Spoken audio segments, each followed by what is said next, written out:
Michel Brion will continue with the second part of the course, Introduction to Spherical Varieties. Okay, thank you very much. So I will start with a few compliments on spherical varieties, and then I will move on to wonderful varieties. So let me discuss the weight group.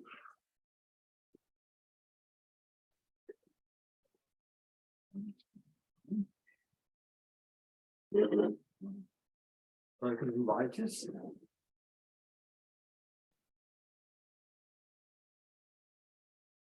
Start of natural invariants. We have seen for affine spherical varieties. So let me fix again notations. We will have a reductive group. It was a complex numbers. We have a Borel subgroup. And we have a decomposition U, the product is T, T is the maximal torus. And X will be, as yesterday, spherical G variety.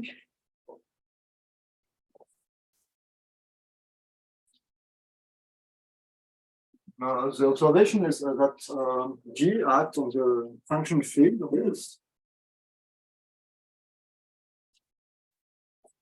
This is the field of rational functions, just by division, like this.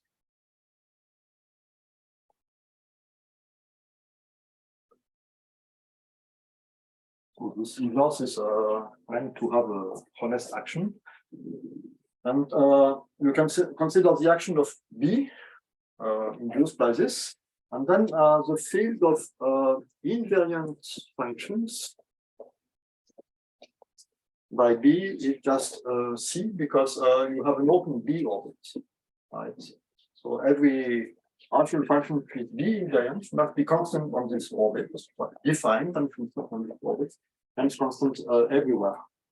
And if you consider now the E eigenvectors, this notation will be for the E eigenvectors. So EF is some weight.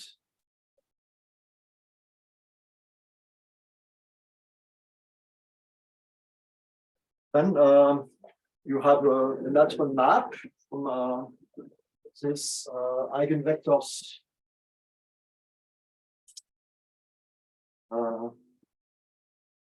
to the weight group, which let me recall, this notation is for the character group of B.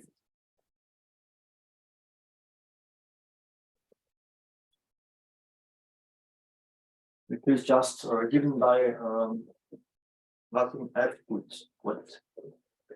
Not a big invention. And then you see the kernel of this consists of the functions of weight 0, which are just B invariant. So this has a kernel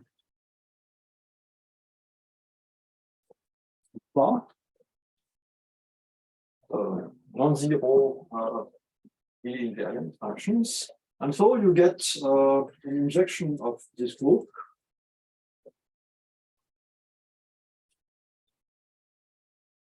The image is noted by this notation. So this is some invariant of X. This is the weight group. You see it's a subgroup of a free abelian group, so it's free abelian of some rank.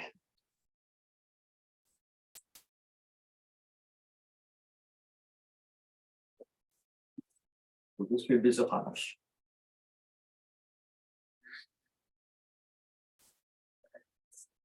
And if you're familiar with toric varieties, then not much happens then, because B is G is torus. These are just characters, because function fields over X are just function field of X is just a function field of T. You get back the characters, and the rank is just a dimension. But in general, for spherical varieties, the rank is much smaller than the dimension, and morally, the rank controls geometry, not the dimension, in some sense that we will hopefully see. And well, one illustration of this is that the rank of X is 0 if and only if X is projective homogeneous.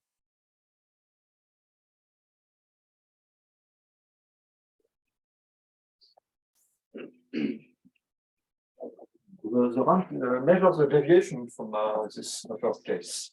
Another thing which is worth mentioning is the rank of X is the rank of a slice S in the local structure theorem.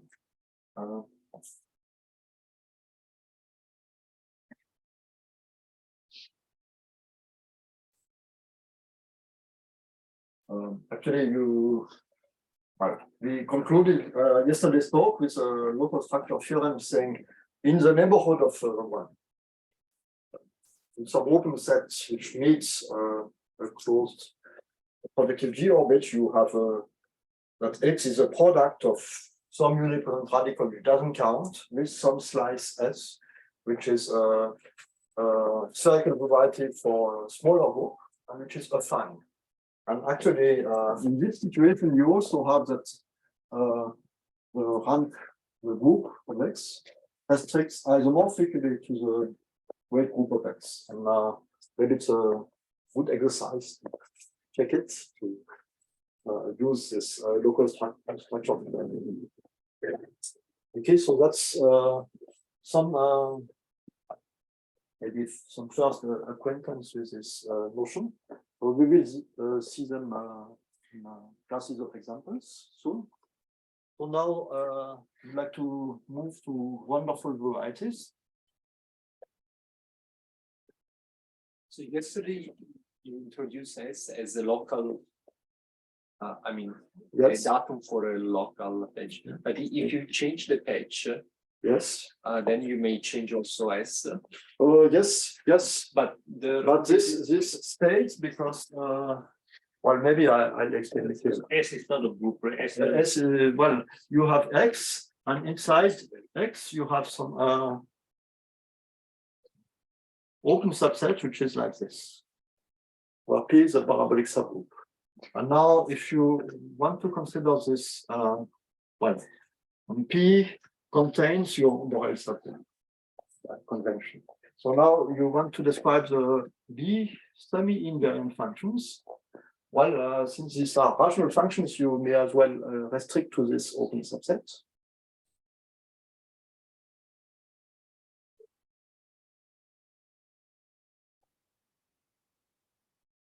Now you have to understand how this B is made. When you write B will be the semi-direct product of this with intersection with L. L is a Levy, right? Now you just look at how B acts on this open subset. So the translation part on uniprotect radical.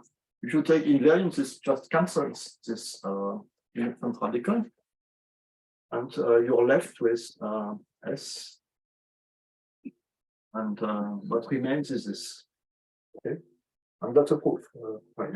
So, but you're completely right. You may have several different closed orbits and several different S, but this is say a birational invariant which survives to this changes. Okay. Oh, sorry, I just made the exercise.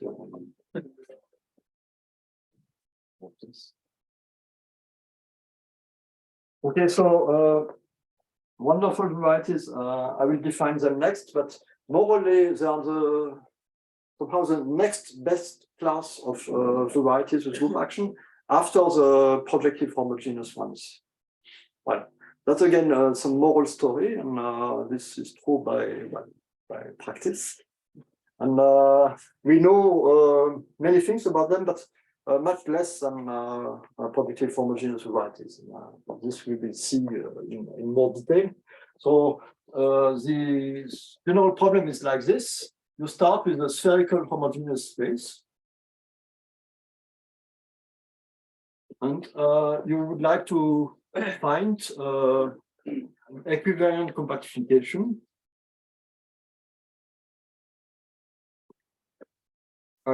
such that the boundary, what you add, has especially nice properties.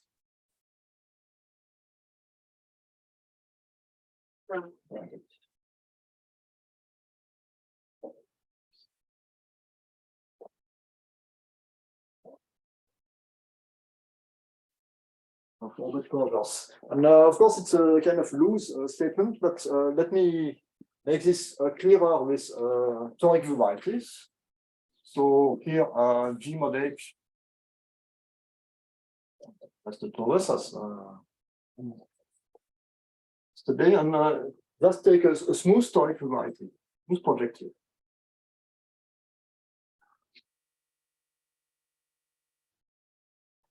And then it's a well-known fact that the complement of the torus, which I will think of as a boundary. This is a divisor with strict normal crossings.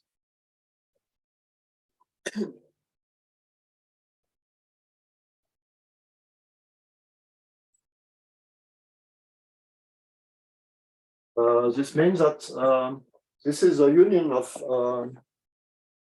smooth subvarieties, irreducible, which intersect transversally. And also, if you want to see the orbit closures, then they are just the partial intersections.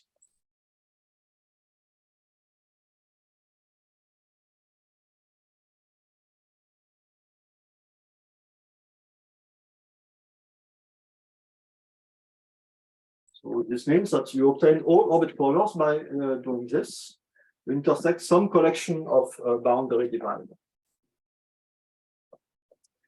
Maybe it's not the usual way things are phrased in toric geometry because it's in terms of fans. But the second statement basically says that every cone is generated by some external rays. It's not a deep fact. And transversality is just the fact that locally any smooth projective toric variety looks like Cn. And the boundary looks like the union of coordinate hyperplanes.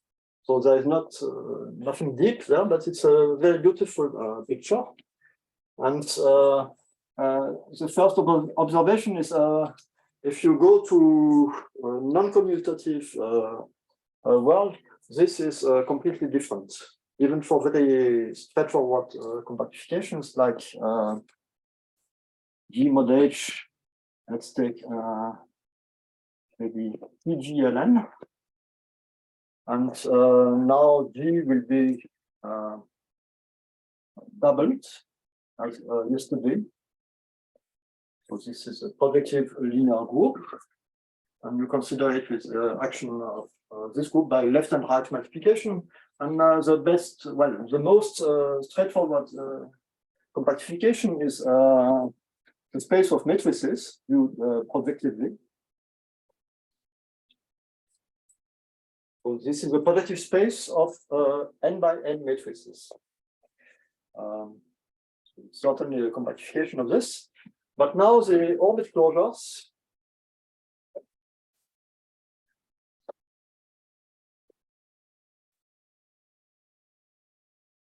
Well, you look at matrices and you're allowed left and right multiplication. So we can reduce everything to diagonal matrices with ones and zeros.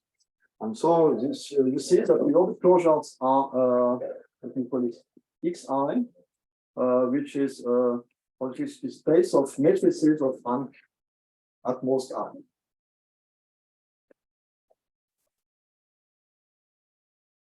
And I runs to n minus 1.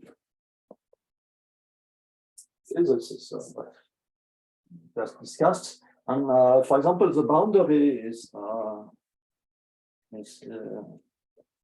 given by the zero of the determinant, right?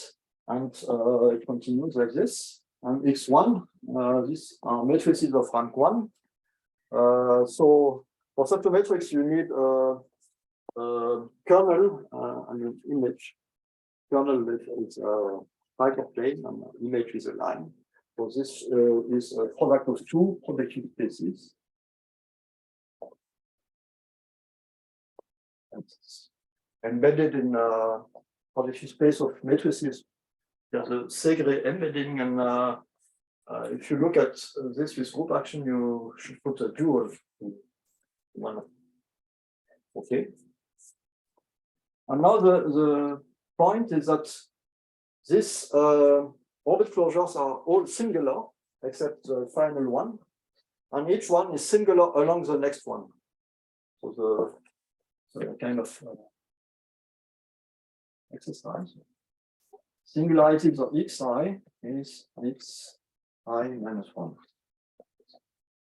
Or,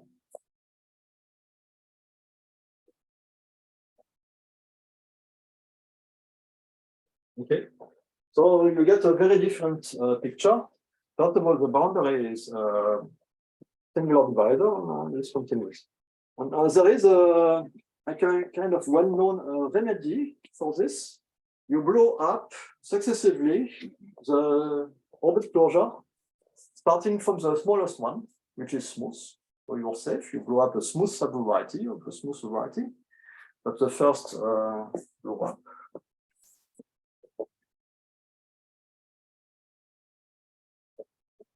And then you blow up the strict transform of the second one. This will be the strict transform of the next one. And the point is, by the first blow up, you resolve the singularities of x2. That's a non-trivial fact. So you blow up again a smooth subvariety, and you continue this way until you blow up the n minus 2. Then you don't need to blow up a divisor, so you stop. And this will be something I will denote by x tilde. And this is classically called the space of complete collineations.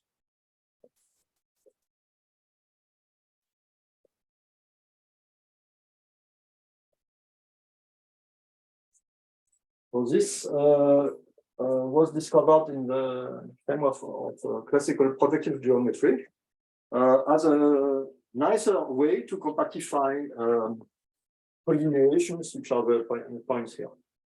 And the reason for this is, first of all, x tilde is smooth and projective. That's clear for the fraction. Now, actually, its boundary has become a divisor with strict normal crossings.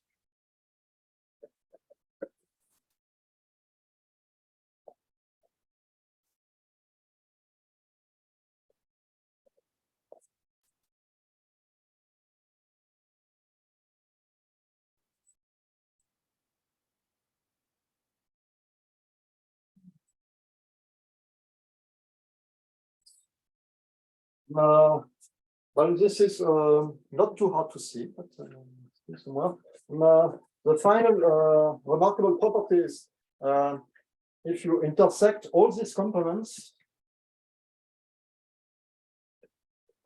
well, sorry, you should state something earlier. Again, the orbit closures are the partial intersections.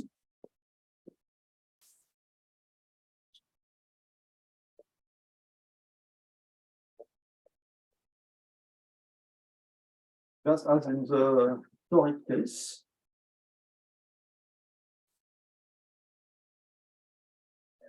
But there is an additional property which is not true in the toric case, that there is a unique closed orbit. And the thing is, the intersection of all these divisors is the closed orbit.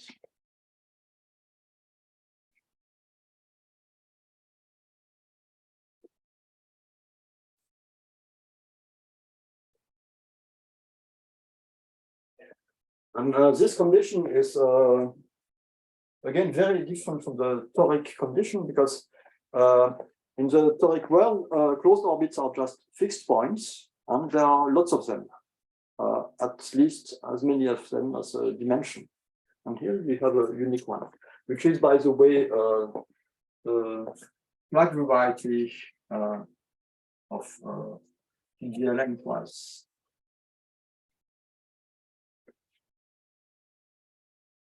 Well, it's bigger than this closed orbit above.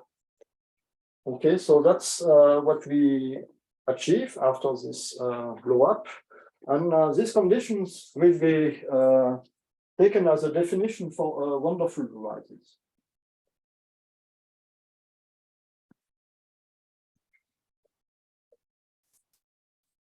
This will be a G variety, where G is our reductive group, satisfying this list of properties. Maybe with some other number here, but this is not important. Okay, so that's So that X tilde is a wonderful compactification of the GLN. yes, yes.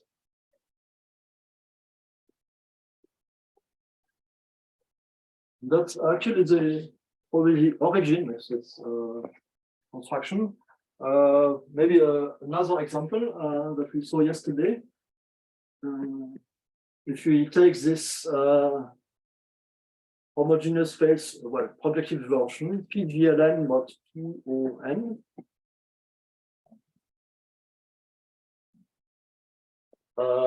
Which is now the space of smooth quadrics.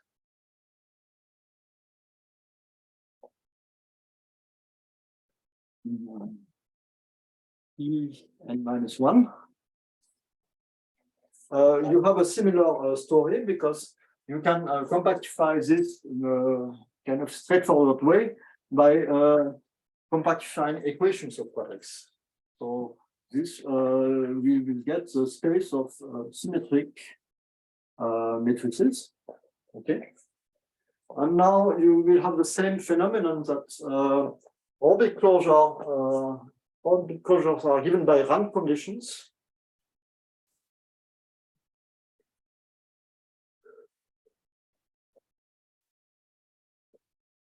And each orbit closure is singular along the next one. And the same blow-up procedure produces the space of complete quadrics.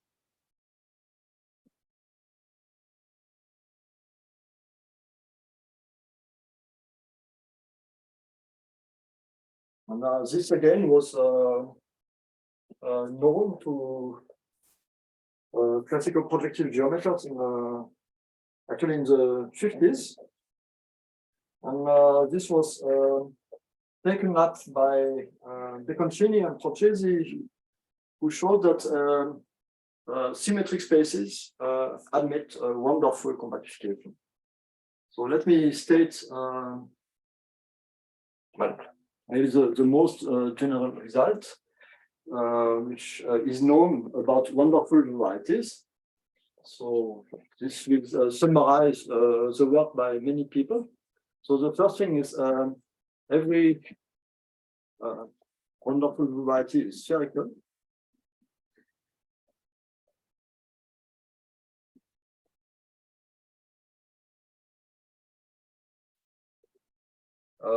Well, if you look at the definition, there is no mention of spherical business. This is not trivial at all, and due to Luna. Then, secondly, well, of course, you may ask which homogeneous spaces have a wonderful compactification. The answer is not completely known, at least by me. So let's take a wonderful spherical homogeneous space.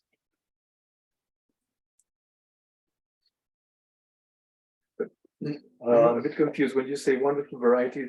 It's always, I mean, I understand wonderful compactification, but wonderful variety is always a compactification of some homogeneous space, or yes, the open. Yes, there is an open orbit which is a complement of the divisor. this follows from this From condition. that, and that is a homogeneous, yes. Yes, And, you, it's you always- have finitely many orbits, built like linear sections of CN as a concept, and that's the only condition you have. Okay. Well. Okay, so let me write what I know on existence of wonderful compactification. So if D mod H has a wonderful compactification,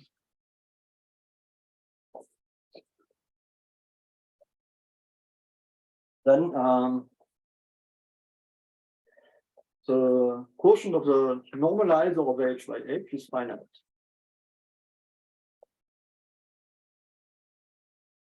Well, this M is a normalizer.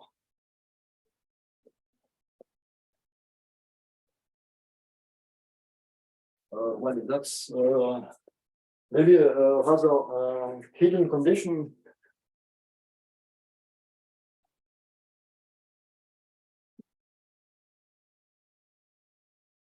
The moral reason is this normalizer of H mod H is a group of equivariant automorphisms of D mod H, which is some set theoretical, group theoretical remark. If you look at all the automorphisms of G mod H, which commute with the G action, what you get is a right multiplication by a normalizer. Simple group theoretical exercise. And whenever you have automorphism, you can move orbits. In particular, you can move closed orbits. So this makes this condition maybe more believable. And in the converse direction, it's a rather deep theorem that if H is equal to its normalizer, then D mod H has a wonderful compactification.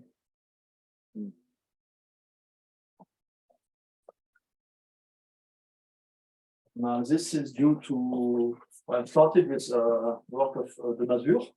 Maybe I'll say more on this. Many people and final work due to Joseph. Okay, and this compactification is constructed in a kind of indirect way by a closure operation, which is always a bit mysterious, but let me give it. This theorem is only calculated zero. Yes, yes, and for this part, well, okay. So the construction of complete collineations is true in every characteristic arbitrary over any base. For complete quadrics, you need characteristic different from 2. But, still works over any base. Reasonable by work of Vinberg. And then everything here is characteristic 0 because otherwise embedding theory is technically more complicated. Even the classification of homogeneous projective varieties is much more messy, but so one has to be very careful. So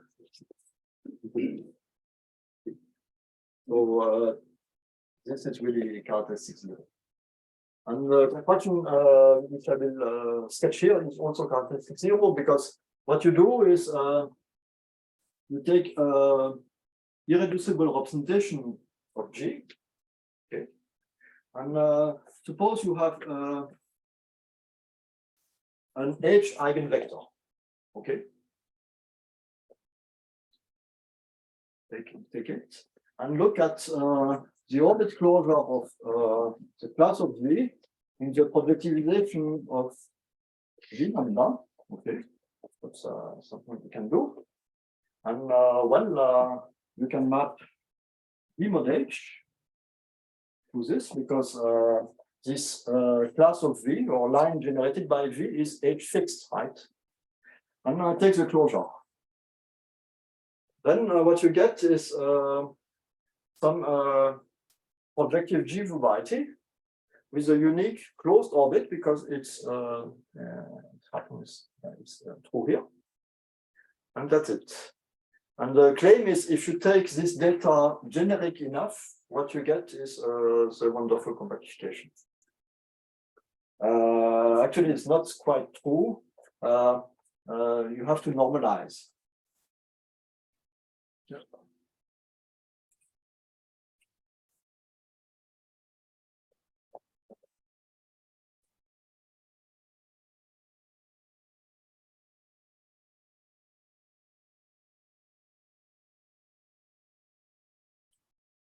And well, if you start with a symmetric space, you don't have to normalize. And this is the origin of construction by the continuum, which is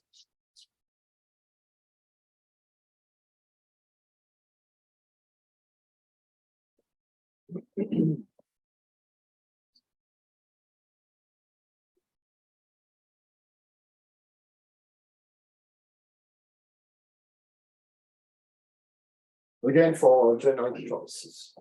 And well, okay, it's a very kind of natural construction, but hard to control.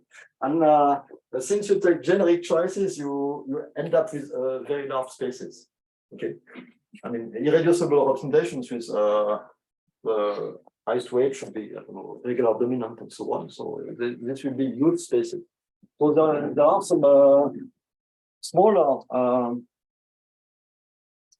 constructions, which I will discuss one of them in this lecture. But even with this, you can do some work. And, I will sketch some properties of this wonderful varieties. Is it unique? Yes. If the wonderful compactification of G mod H is unique. Oh yes. It's a good point. So then what do you small by smaller? Because you said, I was also confused by, you said a smaller, I will give another construction that is a smaller or something. Yes, which is realizable in a smaller space. Smaller ambient space. Oh, the ambient space. Well, or which tells something else on the geometry of X. Because this construction is very useful if you want to produce line bundles. Because of course you work in a projective space, so you get some O of 1, and you can vary the lambda to obtain all the possible line bundles, ample line bundles on X. So this is one piece of information. What I will hopefully explain today is how you can also describe the tangent bundle to X out of another construction. Okay. But still, it's there's still room for improvement in all of these things. So let me again mention some properties of X.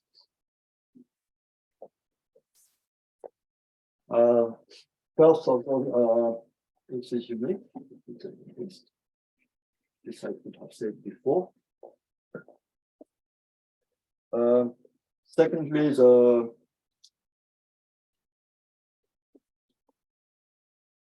boundary is a union of R, irreducible divisor. This R is a rank.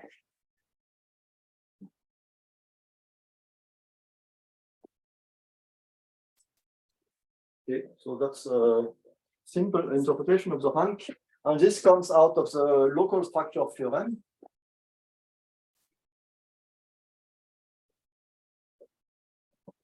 Which I will recall in more detail. So first of all, you have to consider a closed orbit, but here there is a unique one, which is the intersection of all these pieces.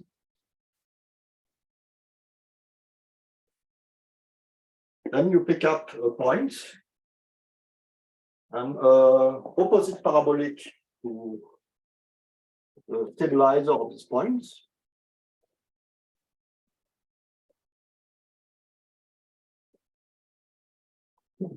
And then you had this open subset, and now the slice is just C to the R, or a fine space of dimension R, embedded in X via the product map. This is open. Okay, and in this local structure theorem, you also had a Lewis group, which is the intersection of both parabolics. And the slice was stable by this Lewis group. So I have to tell you how this L acts on C to the R. And it acts linearly with R weights. So let me write the formula G H1 R with will be the first weight.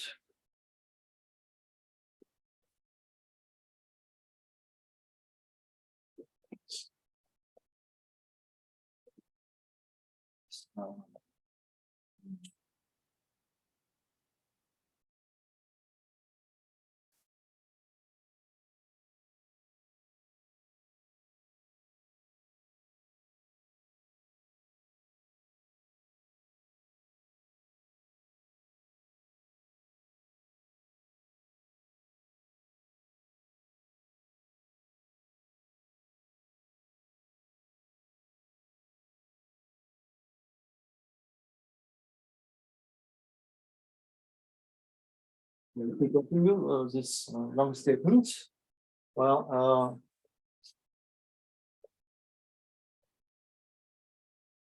linearly independent weights.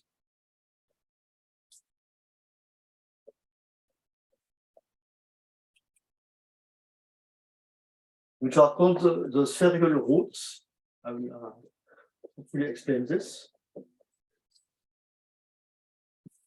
Of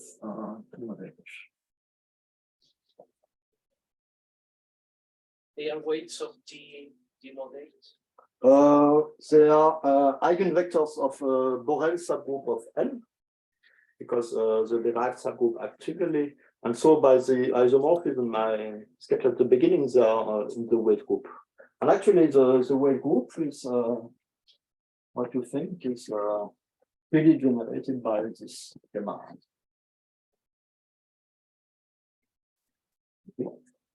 So we have especially a simple picture for this invariance that I briefly produced.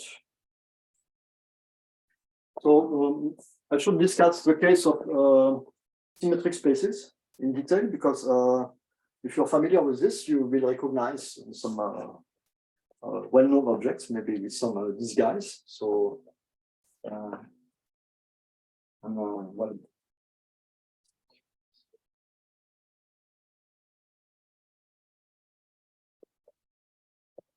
so G, this will be G model, where H is a fixed point of involution theta.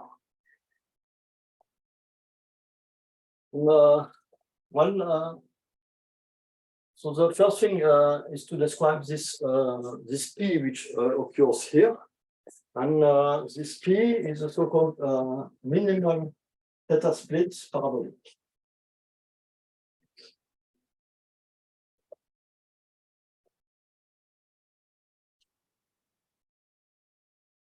The theta split means that, as you certainly have seen, P and theta of P are opposite.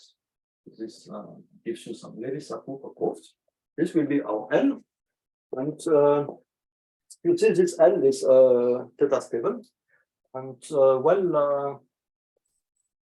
you can decompose it according to its center and its derived subgroup. This is a reductive group, like that. Another thing is this derived subgroup is contained in fixed point wise, and this well, it contains some other interesting object, which is a maximal theta split torus.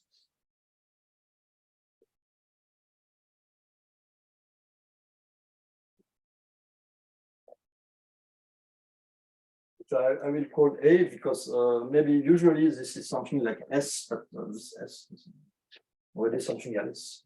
Okay.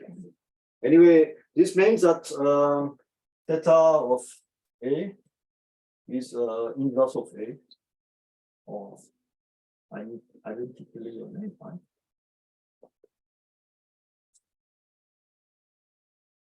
And in this situation, you can embed A in maximal torus of L.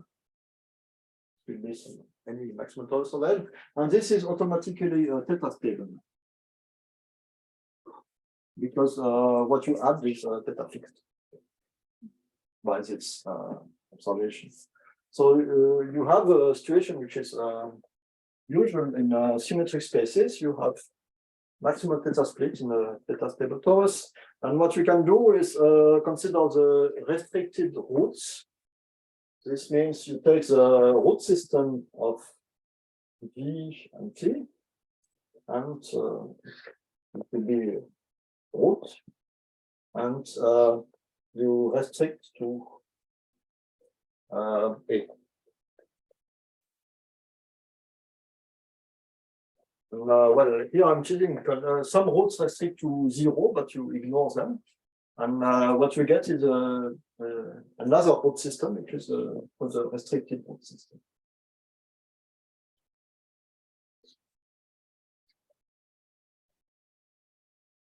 Well, maybe I'll continue over there.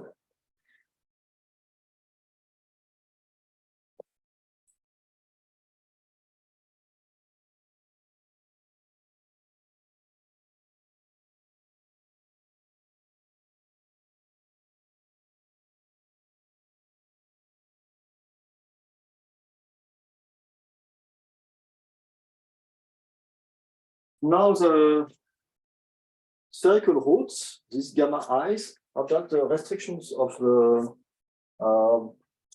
simple roots.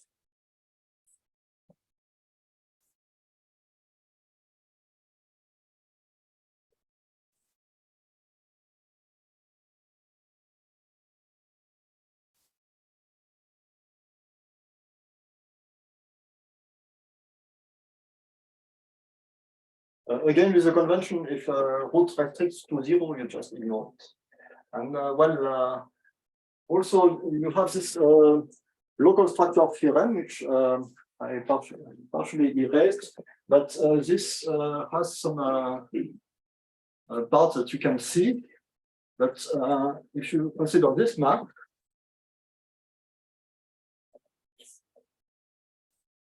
which is again Gx map to G mod X. This is an open dimension. And this is a torus.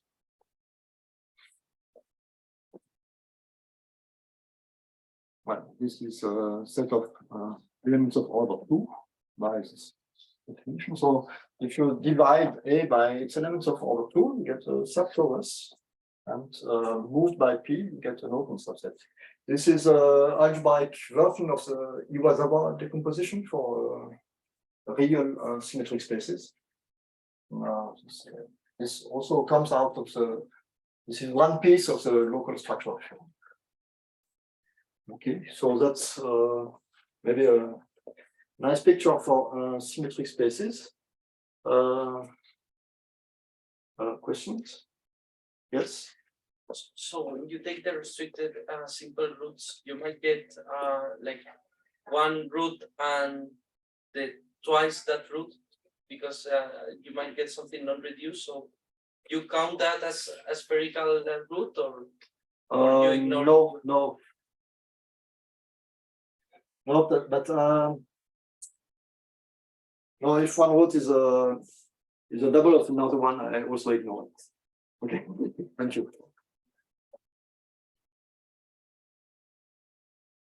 Okay, so that's again the picture for symmetric spaces. Now I promised you some other construction of wonderful compactifications. I think this is quite interesting for other reasons, and this explains tangent tandem to this.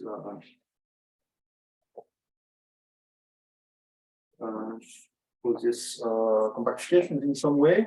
And actually, you have to take the log tangent bundle, which is a big word for some kind of simple object. So again, you have X, and inside it, its boundary, which is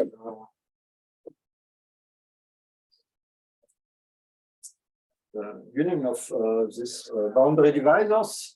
And you look at the tangent GIF.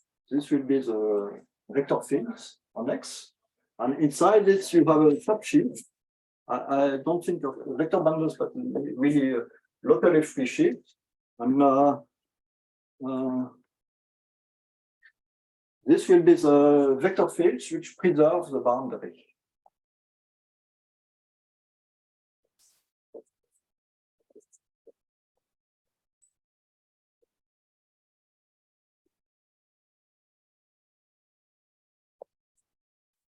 And now this one is also locally free,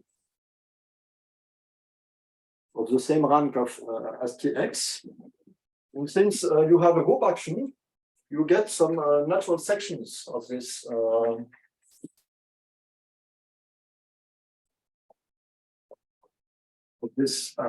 log tangent bundle.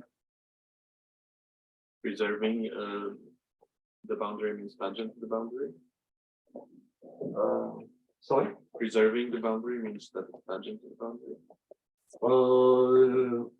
When it makes sense, because the boundary has singularities, so it means tangent to the boundary at its smooth points. Algebraically, you think of derivations instead of vector fields, and you preserve the ideal sheaf of the boundary, and then you're safe. Okay. So that's a fancy definition. Thank you. Okay, so again, if I consider the E algebra of G, this is supposed to be a Gothic G. Then it acts by global vector fields on X, which certainly preserves the boundary. So you get sections of this log tangent bundle.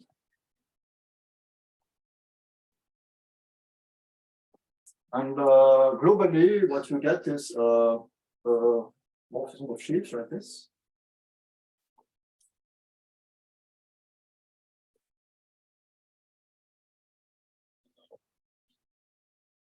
Maybe let's keep my.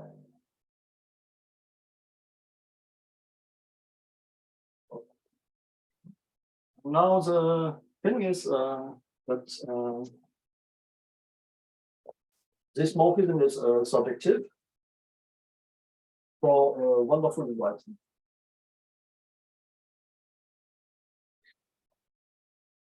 And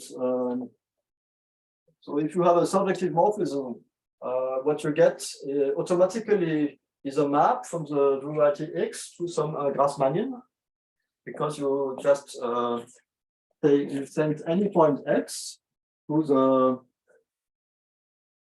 Lie algebra. Maybe I write it in this way. This is the kernel of the morphism matrix.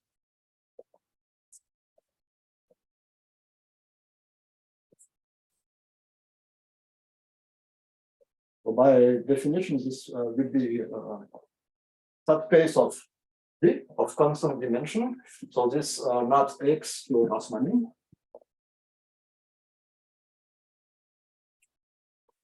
Dimension. This is a closed embedded.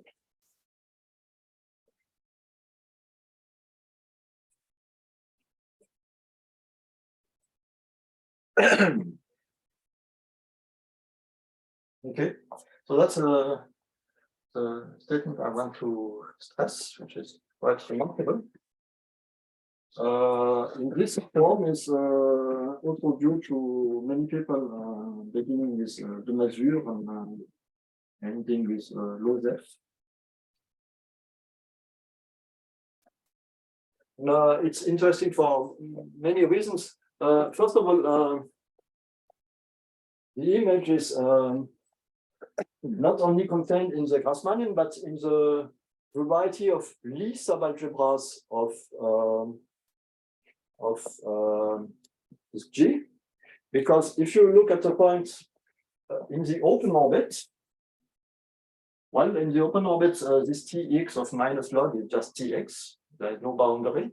And so you get the isotropy algebra, right? And then you see you land in this is the Lie algebra.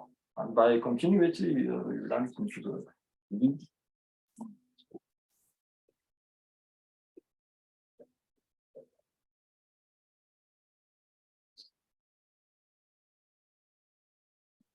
Okay.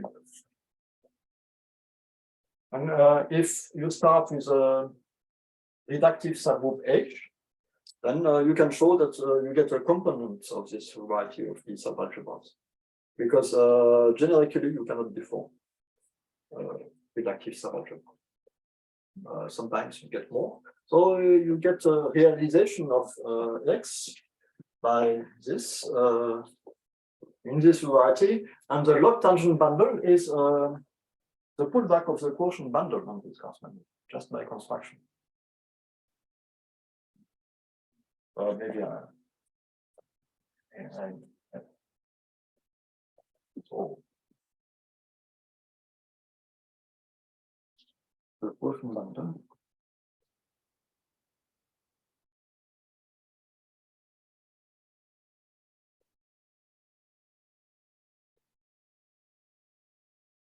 So you see, particularly this is a very positive bundle.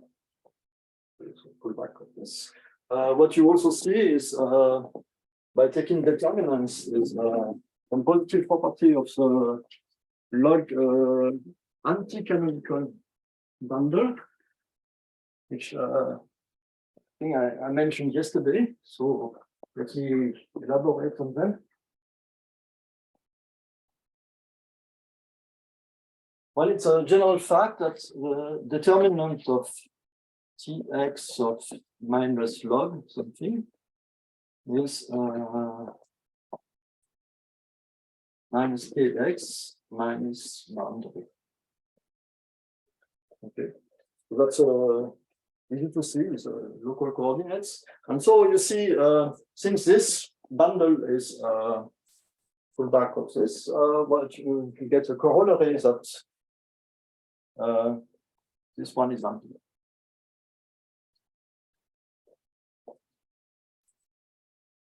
So it's 200 of money. And so you see that X is not fun.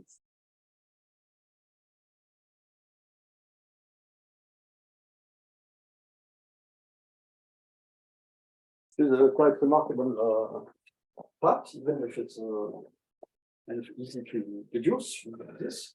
Well, if you're interested in X being Fano, this is more complicated. I can only mention some results of Ruzzi. He considered as a case where geometry is symmetric. And then the condition that H is its own normalizer is equivalent to G is adjoint. This was not much earlier. It's easy. And then Ruzzi showed that X is always weak Fano. It is always this wonderful compactification. Meaning that minus Kx is Nef and big. And in many cases, well, maybe I will write in a loose way, mostly Fano. So there are some symmetric spaces where it's not, but they are kind of rare. And the most interesting example are for this symmetric space where you take the quotient of G times B, G by the diagonal. Okay, this gives you always Fano varieties. There is another fact that I should mention in this circle of ideas. This is that well, it's due to Wu and Zhang. They show that if you start with an almost homogeneous variety,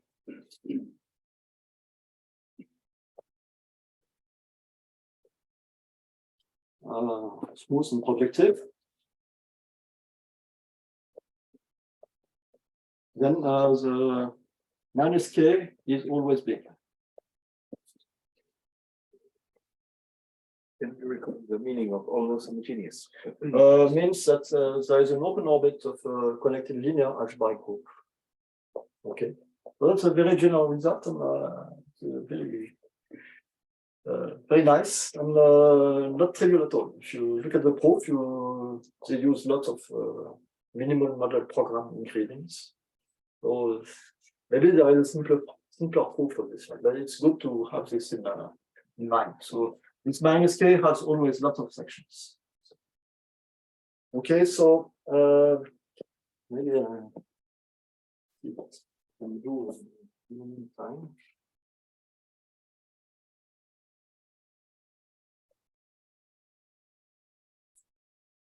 Oh, well, I should maybe just mention what happens in the toric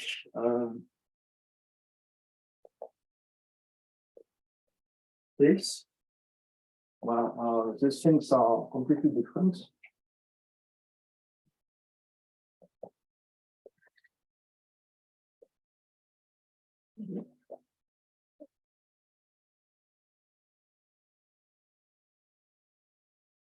So if X is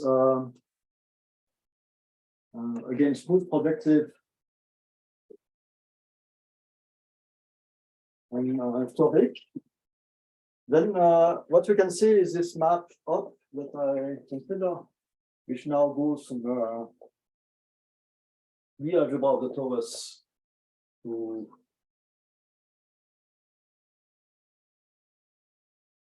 this is an isomorphism. This is really some computation in local coordinates. You just do it for CN and then you get it. This is a quite remarkable fact that this vector bundle is trivial. This is a trivialization. And in particular, by taking determinant, you get a classical fact that minus kx is just a boundary. Okay. And so you can say that x is log parallelizable.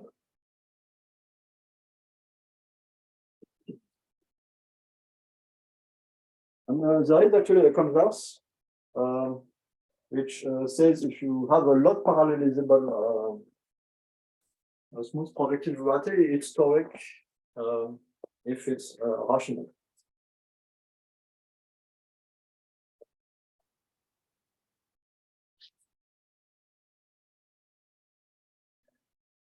Otherwise, you take an abelian variety and you're lost. But in general, if you want a completely general converse, you just take varieties which are fibered by these fiber toric varieties over a basis which is an abelian variety, and then you get every log parallelizable manifold. Okay, so that's some background. Now, with this construction here, what you get is log homogeneous varieties for which this vector bundle is globally generated, and they are also spherical. So this is kind of easy for log homogeneous implies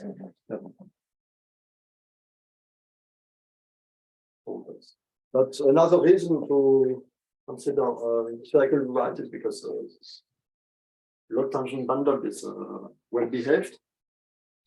Okay, so finally, well, let me mention a big open question, because we see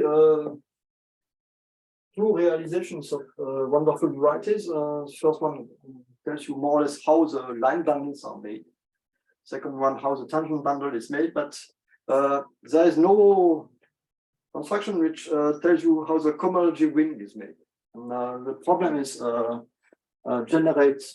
find generators for the cohomology ring X.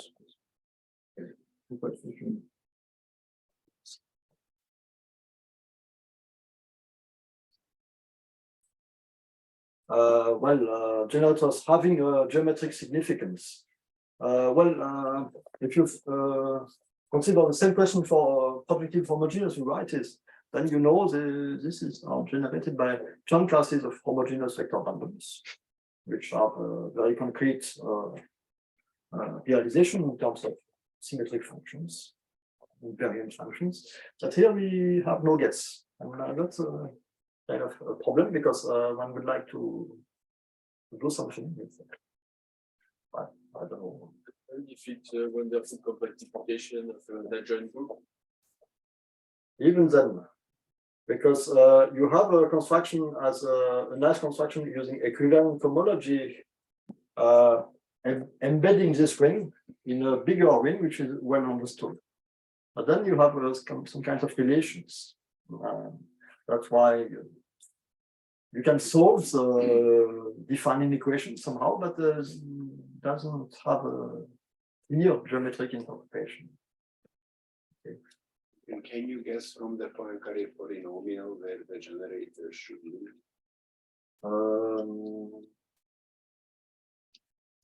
I cannot do that in general because you see for mod P, the Poincaré polynomial has a product decomposition for some thing which suggests invariant functions. For example, for wonderful compactifications of the group, this Poincaré polynomial has a nice additive description. But then you know also a cell decomposition. Problem is to identify which cell closures are generators. Okay. But I mean, just suspecting the Poincaré polynomial. Yes. Let's assume that has a nice generator set. I mean, maybe it doesn't, but that means it would be some small degree classes. Yes. And then you stack all of H2 has to be there, obviously. Sure. Then let's look at H4, the force petty number. So you can imagine some of it is generated by H2. Yes. I'm just saying that by inspection of the Poincaré polynomial, you might have, I don't know, you might be able to have some guesses of where the generator should be, if we have nice generators.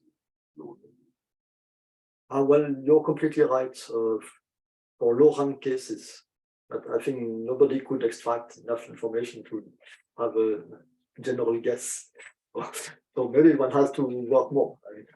So if we take the Chern classes of the homogeneous line bundles and this wonderful.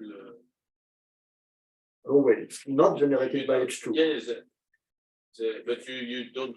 You know somehow what do they generate inside the cohomology ring? Yes, yes. This is some kind of interesting subring, and if you go to equivariant cohomologies, and you get some kind of tensor product decomposition, but what you add is really known additively.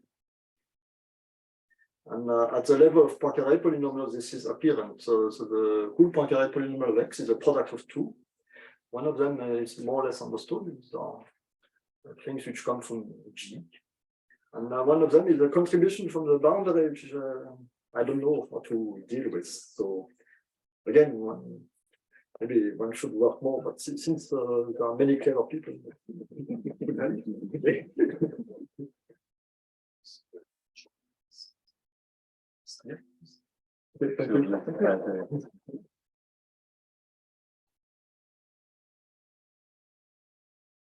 So there is only time for one quick question, or if not, we can. Yes. So in your definition of wonderful varieties, do you have those divisors, those binary divisors? Do you require that all the intersections are always different? Yes. Yes.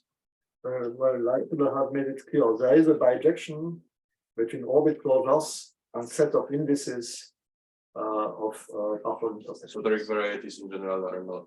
No, they are not, again, because there are too many closed orbits. And that part of nature, there are many fixed points, the maximum torus, but you can have very few closed orbits.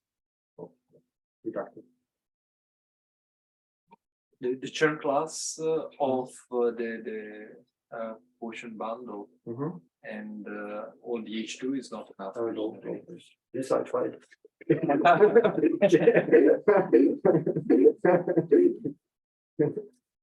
Well, not in general. For small cases,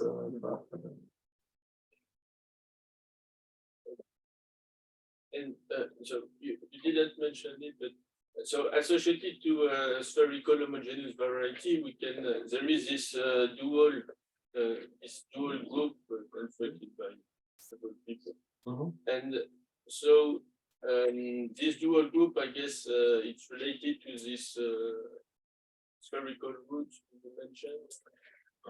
this I'm not sure I can understand. First of all, I don't know a general definition of the dual group. There is one for affine spherical varieties, which is out of the scope of this thing. Then for affine varieties, spherical varieties, you can still have an understanding of the spherical groups, but this is also kind of indirect. I don't know how to answer this. It's one of the many interesting techniques. Yes.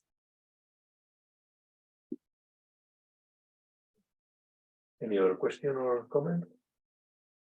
Okay, if not, let's.